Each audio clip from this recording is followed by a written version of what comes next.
We've all been there. You meet someone new, or someone you kind of know. You start with the basics. Hey, how are you? What do you do? Which team are you in? After a few exchanges, silence. That long, awkward pause that makes both of you want to check your phone. I've been there too, not just at work, but at weddings, parties, and random social events. Talking to a distant cousin you barely remember, or a stranger at a bar you'll probably never see again. But what if you could talk to anyone, confidently, naturally, and never run out of things to say? Most of us struggle because of one thing: social anxiety. Some people feel it lightly, others more deeply. And I've definitely been on the advanced level. No cheat codes, just awkward trial and error. Over time, I realized I wasn't broken or antisocial, I was just untrained. Being good at conversations isn't about being confident, it's about skill. And like any other skill, from playing an instrument to writing well, it can be learned. After years of observation, failure, and practice, I found that there are only 3 things you really need to speak to anyone naturally, and you can start using them right away. 1. Ask intentional questions. Imagine someone says, "I went golfing over the weekend." You can either respond with, "Oh, that's cool," and stare into the void, or you can ask follow-up questions like, "Where do you usually play? How long have you been playing? Do you play competitively?" Even if you don't care about golf, this shows genuine interest, or at least creates the feeling of interest. It also keeps the conversation alive and gives you control to guide it wherever you want.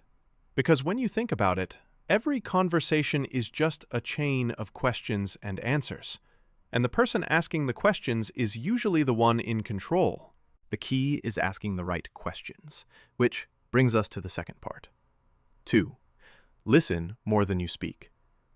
Most people believe that to be good at talking, you just need to talk more, but the opposite is true. If you want to get better at conversations, you need to listen more. Not the fake kind of listening where you're just waiting for your turn to talk, but active listening. That means paying full attention, not preparing your next line in your head. Because when you do that, you often miss the point completely and end up saying something random or off topic. Active listening gives you real material to work with. You'll pick up details, emotions, or small clues that lead to better follow-up questions. That's how you keep the flow going, not through clever lines, but through genuine attention. There's a quote that sums this up perfectly. Most people don't listen with the intent to understand, they listen with the intent to reply. Don't be that person. The world has enough of them already. 3. Find common ground. This is where the magic happens. We connect fastest with people who share our interests, experiences, or values. Sometimes it's obvious. You both love the same sport, same music, or same food. Other times, it takes some digging. But if you ask the right questions and pay attention, you'll find something that clicks. Once you find that shared point, steer the conversation there.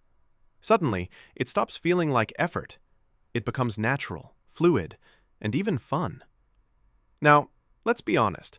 Not every conversation will flow perfectly. Some will still hit dead ends. There will be awkward pauses and silent moments. That's okay. Silence isn't failure, it's just space. Learn to be comfortable with it, and it'll stop feeling like pressure.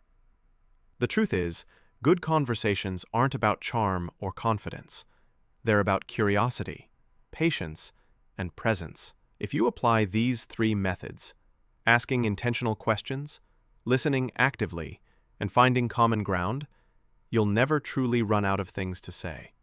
And over time, you'll realize the goal isn't to be interesting, it's to be genuinely interested.